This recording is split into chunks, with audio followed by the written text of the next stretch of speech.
캐나다에 오신 것을 환영합니다. 아메리카 대륙에서 가장 넓은 땅, 신비로운 이야기와 이상한 전통이 가득한 곳입니다. 오늘은 원주율이 독특한 커뮤니티에서 발견되는 특별한 관습에 대해 알아보겠습니다. 이곳에서는 환대가 흥미로운 변화를 겪습니다. 어떤 남편들은 손님과 아내가 사적인 대화를 나누도록 기꺼이 허락하는데, 이는 존경과 개방의 표시입니다. 하지만 이것은 시작에 불과합니다.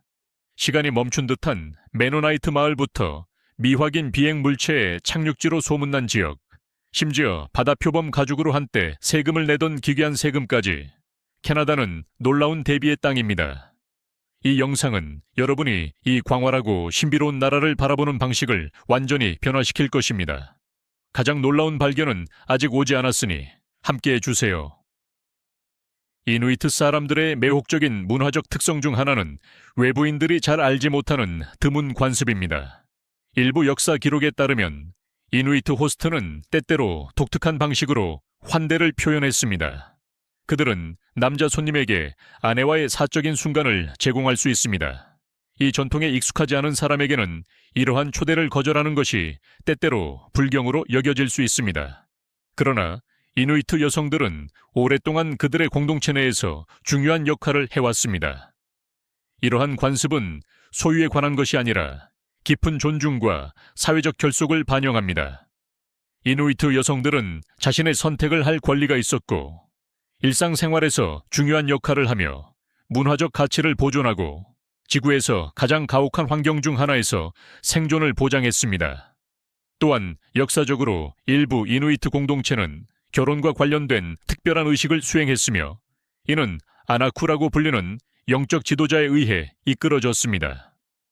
이러한 영적 인물들은 인간과 자연 사이의 균형을 유지하는 데 중요한 역할을 했으며, 모든 전통이 그들의 믿음과 조상 관습에 맞도록 보장했습니다. 서로 다른 문화가 어떻게 연결을 형성하고 사회적 유대를 유지하는지를 보는 것은 정말 매혹적입니다. 이누이트에게 이러한 전통은 단순한 환대의 행위가 아니라 신뢰, 단결, 그리고 강한 공동체, 유대의 상징이었습니다. 계속하기 전에 작은 부탁이 있습니다. 이런 문화 탐험을 즐기신다면 알림벨을 누르고 채널을 구독하는 것을 잊지 마세요. 작은 행동이지만 의미 있는 일입니다. 더 많은 매력적인 이야기를 전해드릴 수 있도록 도와줍니다. 동의하시나요? 캐나다는 문화적 다양성이 풍부한 광활한 땅입니다. 총 면적은 거의 1000만 제곱킬로미터로 브라질과 멕시코를 모두 포함할 수 있을 만큼 넓습니다. 이 나라는 거대한 경치와 숨막히는 자연을 제공합니다. 그러나 그 거대한 크기에도 불구하고 캐나다의 인구는 3,800만 명에 불과하여 지구에서 가장 인구 밀도가 낮은 지역 중 하나입니다. 이는 끝없이 펼쳐진 손길이 닿지 않은 황야를 의미하며, 분주한 도시에서 벗어나 고립된 삶과 평화를 찾는 이들에게 이상적입니다. 캐나다의 가장 독특한 공동체 중 하나는 아미시입니다. 이들은 독특한 삶의 방식과 놀라운 인구 증가로 알려져 있습니다. 그들의 기원은 16세기 유럽으로 거슬러 올라가며, 신앙에 기반한 단순한 삶을 추구하기 위해 주류 사회에서 분리된 경건한 신자들의 그룹이었습니다. 그들의 삶의 방식은 오르둥이라는 엄격한 규칙에 의해 안내되며, 이는 그들의 신념과 일상 행동을 지배합니다. 성경, 특히 신약의 영감을 받은 이 규칙들은 외부 세계와의 분리를 강조합니다. 아미시는 또한 평화주의 철학을 따르며 현대 법률 시스템에 의존하기보다는 공동체 내 법원에서 갈등을 해결하기로 선택합니다. 이러한 강한 자치의식은 그들의 문화의 정의적인 특징이 되었습니다. 많은 아미시 가족들은 자유롭게 신앙을 실천할 수 있는 땅을 찾아 유럽을 떠났습니다. 캐나다는 특히 온타리오 주에서 번영하는 공동체를 세우기에 이상적인 고향이 되었습니다. 그들은 전기를, 현대 기술을, 심지어 인터넷을 의도적으로 피하며 디지털 세계의 손길이 닿지 않는 곳에서 살아갑니다. 기계에 의존하기보다는 세대를 거쳐 전해 내려온 가치를 지키며 수작업, 간단한 도구, 자연과의 깊은 연결에 의존합니다. 아미시에게는 힘든 일과 공동체 유대가 일상생활의 기초를 형성합니다. 아미시의 삶의 방식은 목격자와 마을과 같은 여러 영화에 영감을 주었으며 그들의 세계를 엿볼 수 있는 기회를 제공합니다. 그러나 이러한 묘사는 단지 표면을 긁는 것에 불과합니다. 실제로 그들의 삶은 신앙, 가족, 그리고 현대 시대의 유혹에 대한 굳건한 회복력을 균형 있게 유지합니다. 전기, 인터넷 또는 소셜 미디어 없는 삶을 상상해 본 적이 있나요? 캐나다의 아미시에게 이것은 희생이 아니라 선택이며 빠르게 변화하는 세상 속에서도 계속 번영하는 삶의 방식입니다. 아미시는 단순한 삶의 방식뿐만 아니라 오랜 전통에 대한 엄격한 준수로도 알려져 있습니다. 아미시 여성들부터 시작해 보겠습니다. 그들의 의복은 신앙과 문화적 정체성을 직접적으로 반영합니다. 그들은 긴 소매의 겸손한 드레스를 입고 대개 어두운 단색을 선호하며 패턴이나 장식을 피합니다. 그들의 머리카락은 절대 자르지 않으며 항상 보닛이나 스카프 아래에 감춰져 있습니다. 이는 겸손과 종교적 관습에 대한 준수를 상징합니다. 보석 착용은 철저히 금지되어 있으며 장식은 불필요하고 자만으로 여겨집니다. 그렇다면 남자들은 어떤가요? 아미시 남성들도 전통적인 복장 규정을 따르며 단순한 어두운 바지와 긴 소매 셔츠, 넓은 챙의 모자를 착용합니다. 각 의복은 상징적인 의미를 지니고 있습니다. 아미시 남성의 가장 두드러진 특징은 수염입니다. 아미시 문화에서 면도한 얼굴은 독신을 의미하며 결혼 후 수염을 기르는 것은 존경받는 관습으로 성숙과 헌신을 나타냅니다. 아미시 의복에서 단추가 없는 것을 본 적이 있나요? 이는 단추가 군복과 현대 패션과 관련이 있기 때문에 아미시가 의도적으로 피하기 때문입니다. 대신 그들은 훅과 아이렛을 사용하여 외부 세계와의 분리를 유지하는 작은 옛 중요한 방법입니다. 아미시 사회에서 남성과 여성의 역할은 종교적 교리에 깊이 뿌리내리고 있습니다. 미혼 여성은 아버지의 권위를 존중해야 하며 기혼 여성은 남편의 지도를 따라야 하여 전통적인 가부장적 가족 구조를 강화합니다. 이러한 관습은 그들의 일상생활의 모든 측면을 형성하며 아미시의 겸손, 순종, 그리고 현대의 방해로부터의 거리감을 반영합니다. 그들의 삶의 방식은 개인주의보다 당열을 장려하며 이는 그들의 의복과 관습에 반영됩니다. 보석, 화려한 의상, 그리고 지위의 상징을 거부함으로써 그들은 단순함과 신앙에 대한 헌신을 유지하며 물질주의의 영향을 저항합니다. 캐나다는 면적 기준으로 세계에서 두 번째로 큰 나라이며 많은 사람들이 인식하지 못하는 놀라운 사실입니다. 이 나라는 경치와 문화 모두에서 특별한 다양성을 자랑하며 아메리카 대륙에서 가장 매혹적인 국가 중 하나입니다. 북아메리카의 가장 북쪽 부분을 차지하고 있는 캐나다는 미국과 긴 남부 국경을 공유하며 북극권까지 뻗어 있습니다. 우뚝 솟은 산맥에서 광활한 초원, 빠르게 흐르는 강, 끝없는 북부 숲에 이르기까지 이 나라는 원시적인 자연을 사랑하는 이들에게는 천국입니다. 숨막히는 경치 너머로 캐나다는 풍부한 생물 다양성과 깊은 원주율 유산으로 알려져 있으며 이는 여전히 그들의 문화와 전통을 형성하고 있습니다. 토론토의 활기찬 거리를 거닐거나 북극의 외딴 이누이트 정착지를 탐험하든 이 나라는 현대 도시 생활과 고대 관습의 독특한 조화를 제공합니다. 국가공원과 보호구역이 전국에 흩어져 있어 희귀한 야생동물을 보호하고 세계에서 가장 멋진 자연 경관을 보존하고 있습니다. 캐나다의 기후는 지리만큼 다양합니다. 이곳의 겨울은 특히 북부 지역에서 혹독하게 알려져 있으며 온도가 영하 30도 이하로 떨어질 수 있습니다. 지구에서 가장 추운 장소 중 일부가 여기에 있으며 얼음으로 덮인 경치는 연중 내내 얼어 있습니다. 그러나 캐나다는 여름철의 극명한 대조를 경험하기도 합니다. 짧지만 놀랍도록 따뜻한 날씨가 온타리오와 브리티시 컬엄비아와 같은 주에서 30도 이상의 온도로 치솟을 수 있습니다. 이러한 짧지만 황금 같은 여름은 긴 냉혹한 겨울에서 벗어날 수 있는 환영받는 탈출구를 제공합니다. 캐나다의 혹독한 기후는 특히 나라의 광활한 북부 지역에서 일상생활에 놀라운 영향을 미칩니다. 하지만 극심한 겨울이 장래 전통과 같은 기본적인 것에 어떤 영향을 미치는지 궁금해 본 적이 있나요? 북극 및 아극 지역에서는 온도가 급격히 떨어지고 땅이 몇 달 동안 얼어 있기 때문에 역사적으로 공동체는 사랑하는 사람들을 장례하는 데 독특한 도전에 직면해 왔습니다. 가장 중요한 장애물 중 하나는 영구 동토층입니다. 이는 최소한 2년 동안 얼어있는 토양의 층입니다. 외딴 정착지와 이전의 광산마을에서는 겨울철에 전통적인 장례지를 파는 것이 거의 불가능하여 주민들은 창의적인 해결책을 찾아야 했습니다. 예를 들어 노스웨스트 준주에 있는 옐로나이프나 매니토바의 외딴 지역을 생각해 보세요. 과거에는 주민들이 적절한 장례를 치르기 위해 여름 해동을 기다려야 했습니다. 그때까지 가족들은 종종 고인의 사랑하는 사람을 임시 보관 장소인 지하실이나 차고에 두어야 했습니다. 이는 얼어붙은 땅 때문에 즉각적인 장례가 불가능했기 때문입니다. 이는 선택의 문제가 아니라 지구에서 가장 극단적인 환경 중 하나에서의 생존 문제였습니다. 영구 동토층은 캐나다에만 국한되지 않으며 알래스카에서 시베리아와 그린란드까지 북극 전역에 걸쳐 있습니다. 노르웨이에는 장례가 자주 지연되는 마을도 있습니다. 캐나다에서는 기술의 발전으로 병원과 장례식장에서 현대적인 저장시설이 생겼지만 사랑하는 사람을 집에서 임시로 보관하는 관습은 캐나다의 역사에 지속적인 흔적을 남겼습니다. 영구 동토층에는 여러 종류가 있습니다. 연속 영구 동토층이 있는 지역, 즉 극북에서는 땅이 연중 내내 얼어 있어 전통적인 묘지가 존재하지 않습니다.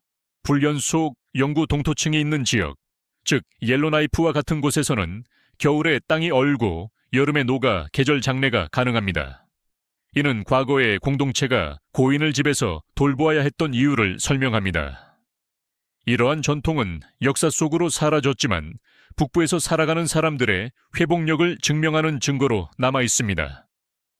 이는 캐나다인들이 세계에서 가장 가혹한 기후에서 삶에 적응하는 방법 중 하나일 뿐입니다. 캐나다가 세계에서 가장 깨끗한 나라 중 하나라는 사실을 알고 계셨나요? 에스토니아와 모리셔스를 뒤로하고 공기질에서 세계적으로 세 번째입니다. 이는 광대한 자연 경관 덕분에 가능하며 캐나다의 땅의 31%가 숲으로 덮여 있어 세계 총숲 면적의 10%를 차지합니다. 이는 나라의 전체 국제 국경만큼이나 광대하고 손길이 닿지 않은 황야입니다. 국경에 대해 이야기하자면 캐나다는 미국과 세계에서 가장 긴 육상 국경을 공유하며 이는 8,891km에 달합니다. 하지만 캐나다는 더 많은 특이한 기록을 보유하고 있습니다. 토론토의 용 스트리트는 종종 세계에서 가장 긴 거리로 여겨지며 인상적인 65km에 걸쳐 있습니다. 그러나 알버타의 세인트 폴에서는 이보다 더 놀라운 것을 발견할 수 있습니다. 이곳은 2967년에 세워진 UFO 착륙 패드로 최초의 것이죠. 이 신비로운 랜드마크는 외계 방문객을 상징적으로 환영하기 위해 만들어졌으며 인근 박물관에서는 UFO 목격과 외계인 조우에 대한 매혹적인 전시가 열립니다. UFO가 실제로 이곳에 착륙한 적이 있을까요? 그건 여전히 미해결의 신비입니다. 비행에 대해 이야기하자면 캐나다는 세계에서 가장 잘 연결된 나라 중 하나입니다. 총 1467개의 공항이 있으며 이는 미국과 브라질에 이어 세계에서 세 번째입니다. 캐나다를 가로질러 여행하든 해외에서 도착하든 캐나다에서 비행하는 것은 매우 편리합니다. 방문할 계획이라면 적절한 여행 서류를 준비하는 것을 잊지 마세요. 국적에 따라 비자나 전자여행 허가가 필요할 수 있습니다. 모든 준비가 끝나면 지구에서 가장 매혹적이고 다양한 나라 중 하나를 탐험할 준비가 된 것입니다. 여러분은 어떻게 생각하시나요? 캐나다가 놀라웠나요? 아래 댓글로 알려주세요. 캐나다 문화에 깊이 뿌리내린 것 중 몇 가지가 아이스 하키만큼 중요합니다. 하지만 이 스포츠가 일상생활에서 얼마나 중요한지 알고 계신가요? 단순한 게임을 넘어 아이스 하키는 공식적으로 캐나다의 국가 겨울 스포츠로 인정받고 있습니다. 그 역사는 깊고 현대 하키는 19세기 후반 캐나다에서 형성되었습니다. 최초의 실내 하키 경기는 2875년 몬트리올에서 열렸으며 오늘날 이 스포츠를 지배하는 많은 규칙이 바로 여기에서 개발되었습니다. 캐나다의 하키는 스케이트와 골을 넘어 국가의 자부심을 상징하는 강력한 상징입니다. 캐나다의 하키밤을 들어본 적이 있나요? 이는 나라에서 가장 많이 시청되는 텔레비전 방송 중 하나로 해안에서 해안까지 수백만 명의 시청자를 끌어모읍니다. 큰 도시에서든 조용한 농촌 마을에서든 하키의 영향력은 결코 무시할 수 없습니다. 캐나다는 국제 하키에서 오랫동안 지배적인 존재였으며 세계에서 가장 숙련된 선수들을 배출해 왔습니다. 이 나라는 올림픽과 세계선수권 대회에서 남녀 모두의 경쟁에서 꾸준히 선두를 달리고 있습니다. 그러나 놀라운 사실은 캐나다의 위대한 하키 스타들은 대도시가 아닌 외딴 작은 공동체에서 자주 나옵니다. 이곳에서 얼어붙은 연못과 뒷마당 링크는 미래의 전설을 위한 훈련장이 됩니다. 이러한 마을에서 하키는 단순한 스포츠가 아니라 공동체의 심장입니다. 청소년 리그에서 아마추어 대회까지 하키는 사람들을 다른 활동들보다 더 잘 모이게 합니다. 지역 경기장은 단순한 게임 장소가 아니라 사회적 행사, 축하, 마을 회의의 모임 장소로도 사용됩니다. 많은 면에서 그들은 캐나다의 작은 마을 생활의 생명선입니다. 축구나 농구가 지배적인 나라에서 온 사람들에게 캐나다의 하키에 대한 집착은 놀라울 수 있습니다. 웨인 그레츠키와 시드니 크로스비라는 이름은 전설적이지만 스타들 너머에 있는 것은 바로 게임에 대한 풀뿌리 사랑이 캐나다 문화에서의 자리를 진정으로 정의합니다. 아이스 하키는 캐나다에서 단순한 취미가 아니라 공동체, 전통, 심지어 나라의 글로벌 명성을 형성하는 삶의 방식입니다. 캐나다의 가장 숨막히는 자연 보물 중 하나는 매니토바의 처칠로 종종 세계의 북극곰 수도로 불립니다. 매년 가을 전 세계에서 온 방문객들이 이 외딴 마을로 모여 북극곰이 자연 서식지에서 자유롭게 돌아다니는 모습을 드물게 목격할 기회를 갖습니다. 그런데 캐나다에는 세계 북극곰 개체수의 절반 이상이 살고 있다는 사실을 알고 계셨나요?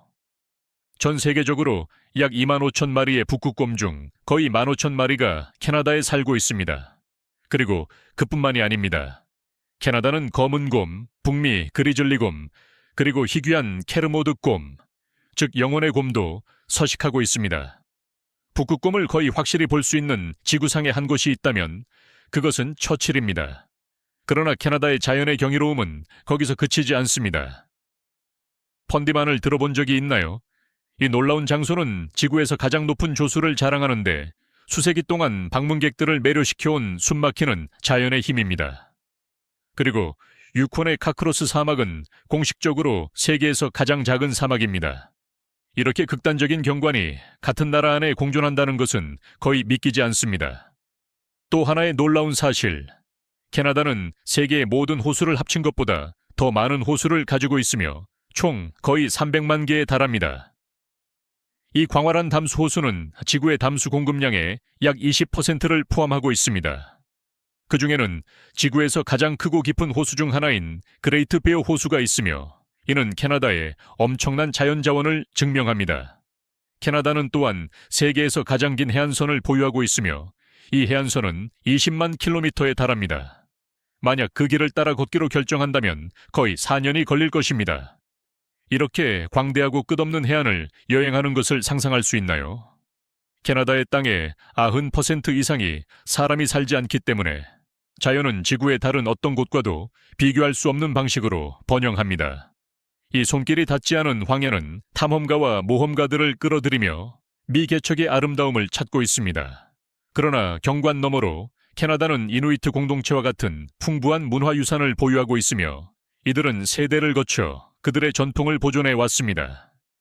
캐나다는 자연, 문화, 그리고 모험이 매끄럽게 얽혀 있는 곳으로 다른 어떤 곳과도 비교할 수 없는 장소입니다. 이 특별한 나라의 매혹적인 비밀을 계속 밝혀나가겠습니다. 캐나다의 원주율 사람들에 대해 논의할 때 많은 사람들이 에스키모라는 용어에 익숙합니다. 그러나 이 단어가 복잡하고 논란의 여지가 있는 역사를 가지고 있다는 사실을 알고 계셨나요? 원래는 날고기를 먹는 사람이라는 알곤키노에서 유래된 것으로 여겨졌지만 이 단어는 재평가되어 많은 사람들이 이제는 구식이거나 심지어 불쾌하다고 생각합니다. 그들의 유산을 기리고 정체성을 주장하기 위해 많은 원주율 그룹, 특히 캐나다와 그린란드에서는 이누이트라는 용어를 선호합니다. 이누이트는 이누이트어에서 사람들 또는 진짜 사람들로 번역되며 그들의 문화적 정체성을 더 정확하게 반영합니다.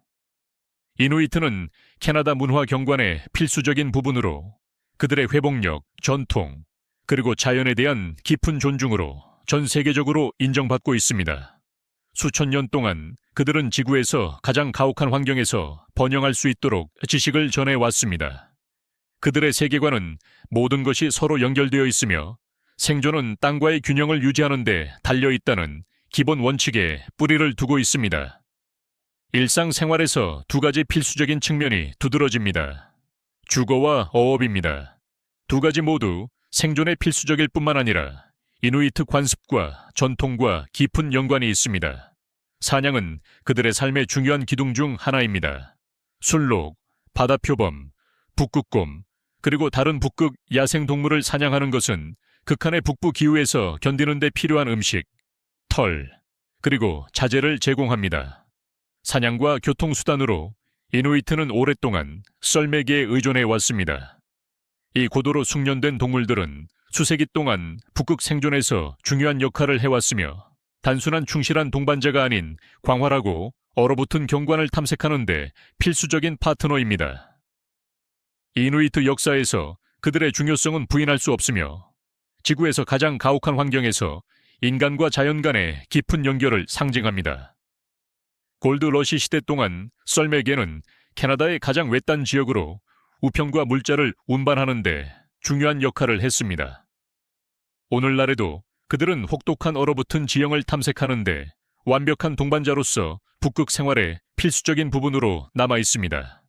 만약 이 북쪽 땅을 방문하게 된다면 이 놀라운 동물들이 이끄는 갯썰매의 스릴을 경험할 수 있습니다. 가장 유명한 썰매 개 품종 중 하나는 시베리안 허스키입니다.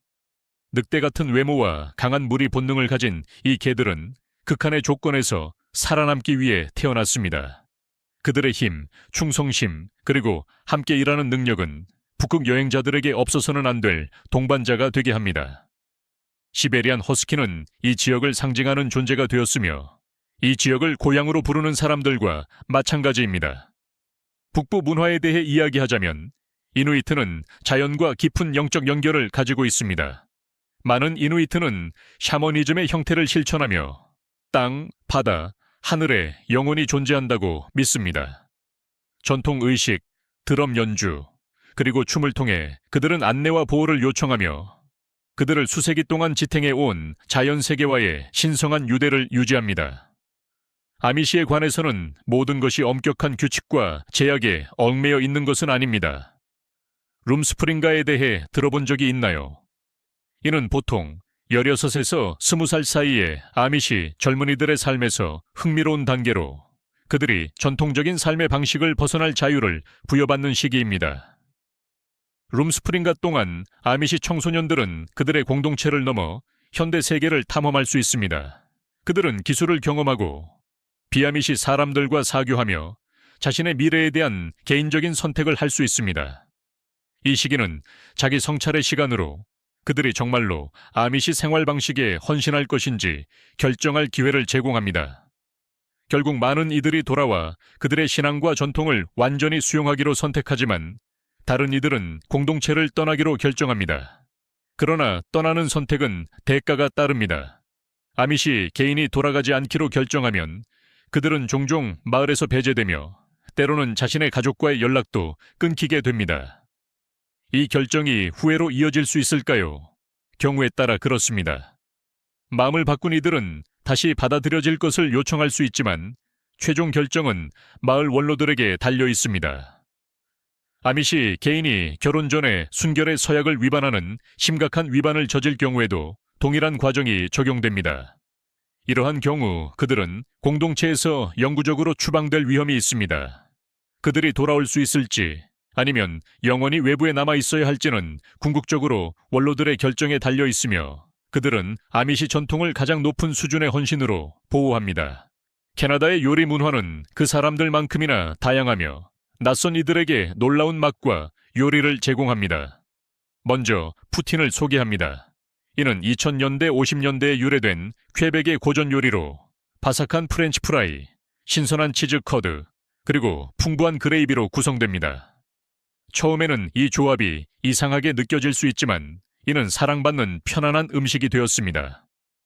오늘날에는 풀드 포크, 베이컨, 심지어 포아그라와 같은 토핑이 추가된 변형도 있으며 캐주얼한 식당부터 고급 레스토랑까지 어디서든 제공됩니다. 또 다른 캐나다의 인기 요리는 버터 타르트입니다. 이는 버터, 설탕, 계란으로 만든 끈적한 속을 가진 간단하지만 매력적인 페이스트리입니다. 그 묽은 질감은 일부를 놀라게 할 수 있지만 캐나다인들은 그 풍부한 카라멜 같은 단맛을 사랑합니다.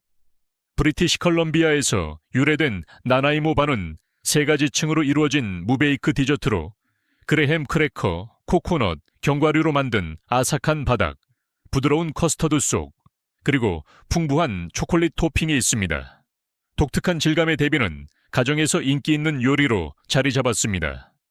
좀 더 예상치 못한 것으로 케첩칩은 캐나다의 필수 스낵입니다. 이 달콤하고 톡 쏘는 감자칩은 너무 인기가 많은 캐나다인들이 다른 나라에서는 거의 찾기 힘들다는 사실에 놀라곤 합니다. 또 다른 독특한 캐나다 칵테일은 시저입니다. 이는 보드카, 클라마토, 조개와 토마토 주스의 혼합물, 핫 소스, 그리고 우스터셔 소스로 만들어지며 브런치에서 인기가 많습니다. 칵테일에 조개 주스가 들어간다는 생각은 이상하게 들릴 수 있지만 시저는 충성도 높은 팬층을 보유하고 있습니다. 퀘벡에서는 메이플 타피가 사랑받는 계절 간식입니다. 뜨거운 메이플 시럽이 신선한 눈 위에 부어지면 즉시 쫄깃한 카라멜 같은 사탕으로 굳습니다. 이 간단하지만 맛있는 전통은 이른 봄의 메이플 시즌의 하이라이트입니다. 이름과는 달리 비버테일은 실제 비버와는 아무런 관련이 없습니다. 이 튀긴 페이스트리는 비버의 꼬리 모양으로 만들어지고 시나몬, 설탕, 초콜릿 또는 과일로 토핑됩니다. 박람회와 겨울축제에서 인기 있는 간식으로 캐나다를 방문하는 누구에게나 꼭 시도해 보아야 할 것입니다. 또 다른 프랑스 캐나다 특산물은 타르트 오 수크르, 즉 설탕 파이입니다. 갈색 설탕, 버터, 그리고 크림으로 만들어진 이 파이는 매우 달콤하며 퀘벡의 요리 전통에 깊은 뿌리를 두고 있습니다. 마지막으로 완두콩 수프는 노란 완두콩과 햄 조각으로 만들어진 푸짐한 요리입니다. 원래 프랑스 정착민들 사이에서 주식이었던 이 요리는 캐나다의 추운 겨울 동안 따뜻하고 편안한 식사로 여전히 인기가 높습니다. 캐나다 요리는 원주율, 프랑스, 영국, 그리고 이민자들의 영향을 혼합한 매혹적인 조합으로 진정으로 독특한 음식 문화를 만들어냅니다. 푸틴에서 버터 타르트에 이르기까지 각 요리는 캐나다의 풍부한 역사를 이야기합니다. 여러분은 이 중 어떤 요리를 가장 시도해보고 싶으신가요? 아래 댓글로 알려주세요. 사람들이 욕조에서 물 위를 질주하는 모습을 상상해 본 적이 있나요? 믿기지 않을 수도 있지만 바로 브리티시 컬럼비아의 나나이모에서 열리는 대국제 욕조 레이스에서 일어나는 일입니다. 이 독특한 이벤트에서 대담한 레이서들은 모터가 장착된 욕조를 조종하며 파도를 가로지르며 캐나다 문화에 깊이 뿌리내린 재미와 모험에 대한 사랑을 증명합니다. 하지만 이는 시작에 불과합니다. 온타리오의 엠브로에서는 작은 하지만 활기찬 다치운의 축제인 비너페스트가 열립니다. 이 작은 개들은 경주와 의상대회에 참여하며 애완동물을 좋아하지 않는 사람들에게도 기쁨을 줍니다. 공상과학 팬이라면 알버타의 벌컨에서 열리는 스팍 데이저를 놓치고 싶지 않을 것입니다. 스타트랙에서 영감을 받은 이 축제는 열렬한 우주 애호가들이 모여 퍼레이드, 게임, 그리고 벌컨 테마의 재미를 즐깁니다. 별들 사이에서 하루를 보내는 기회를 얻는 것은 누구에게나 쉽지 않습니다. 하지만 더 이상한 것을 찾고 있다면 유콘의 화이트호스에서 열리는 국제머리 얼리기 대회로 가보세요. 기온이 떨어지면 참가자들은 얼음물에 머리를 담그고 그 후 얼어붙은 머리카락을 중력을 거스르는 형태로 스타일링합니다. 차가운 공기가 그들의 머리카락을 고정시켜 독특한 얼음 조각으로 변하게 하며 가장 기발한 스타일은 현금상도 받을 수 있습니다. 마지막으로 시골 축제를 좋아하신다면 퀘벡의 생테르페르튀에서 열리는 코숑 축제가 완벽한 목적지입니다. 여기서는 웃긴 돼지 경주, 미끄러운 기름에 젖은 돼지 대회 등을 관람하며 진정한 시골 축제의 분위기에 푹 빠질 수 있습니다. 욕조 레이스에서 중력을 거스르는 얼음머리 스타일링까지 캐나다의 축제는 여러분을 놀라움으로 가득 채울 것입니다. 이러한 기발한 축제 중 하나에 참여해 보시겠습니까? 아래 댓글로 알려주세요. 독특한 전통 외에도 캐나다에는 여러분을 머리를 긁게 할 만한 정말 기괴한 법률도 있습니다. 봉인으로 세금을 낼 수 있는 곳이 있다는 것을 들어본 적이 있나요? 뉴펀들랜드에서는 해양 유산과 혹독한 북대서양 기후로 형성된 주에서 바다 표범은 한때 경제와 생존의 필수적인 부분이었습니다. 이 산업은 지역 생활에 깊이 뿌리 내려 있었기 때문에 주민들이 바다 표범 지느러미로 세금을 낼 수 있도록 허용하는 법이 한때 존재했습니다. 브리티시 컬럼비아와 온타리오로 넘어가면 사과법이라는 법이 있습니다. 이는 미안하다는 말이 법적으로 유죄의 인정으로 간주되지 않도록 보장합니다. 캐나다인들은 유명하기도 공손하기 때문에 이 법은 간단한 사과가 법정에서 증거로 사용될 수 없도록 합니다. 큰 금액을 동전으로 지불할 생각이라면 다시 생각해 보세요. 통화법은 거래당 사용할 수 있는 동전의 수를 제한합니다. 예를 들어 1달러 동전으로 25달러 이상을 지불할 수 없습니다. 알버트에서는 자전거에 사이렌을 부착하는 것이 불법이며 온타리오의 페트롤리아에서는 공공장소에서 과도한 휘파람 소리를 내는 것이 금지되어 있습니다. 더 기괴한 법률을 원하신다면 오샤와시에서는 예전의 규칙으로 공개적으로 붕대를 제거하는 것이 불법이었으며 몬트리올에서는 택시 운전사가 마차 시대의 잔재로 짐칸에 건초를 실어야 했습니다. 오타와에서는 한때 사람들이 일요일에 뱅크 스트리트에서 아이스크림을 먹는 것이 금지된 법이 있었으며 노바스코시아에서는 주일법이 일요일에 일하는 것을 제한하고 심지어 세차와 같은 간단한 작업까지 금지했습니다. 오늘날에는 거의 시행되지 않지만 이러한 이상한 규칙들은 캐나다의 기괴한 법률 역사를 엿볼 수 있게 해줍니다. 캐나다 여행을 계획하고 있다면 입국 요건은 국적에 따라 다릅니다. 일부 여행자는 관광 비자가 필요하고 다른 여행자는 전자여행 허가만 필요합니다. 다행히도 캐나다에 도착하는 것은 비교적 쉽습니다. 현대적인 공항 네트워크 덕분에 토론토, 밴쿠버, 몬트리올과 같은 국제 허브가 잘 연결되어 있어 캐나다로 비행하는 것은 간단하고 편리합니다. 그러나 비용은 어떤가요?